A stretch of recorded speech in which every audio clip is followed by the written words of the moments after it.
Pendant 6 semaines, une équipe de zone interdite a suivi nuit et jour les policiers de la BAC de Nancy, des hommes de terrain qui savent repérer les malfaiteurs, cambriolage, escroquerie, trafic de stupéfiants. Ils font la chasse aux flagrants délits et quand les délinquants sont sous les verrous, nous verrons comment la justice prend le relais.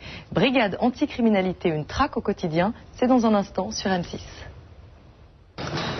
Bonsoir à tous et bienvenue sur le plateau de Zone Interdite. Je suis ravie de vous accueillir et de vous donner rendez-vous tous les 15 jours.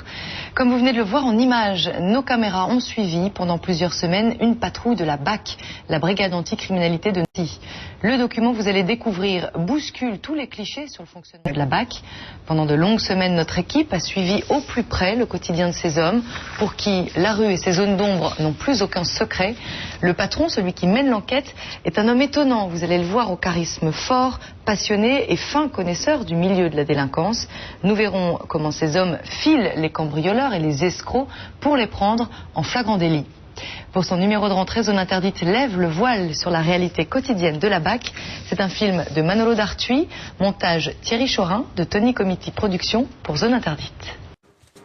C'est une information à lire dans le Parisien ce matin. La juge d'instruction antiterroriste Laurence Levert met sérieusement à mal la défense d'Yvan Colonna, l'assassin présumé du préfet Erignac.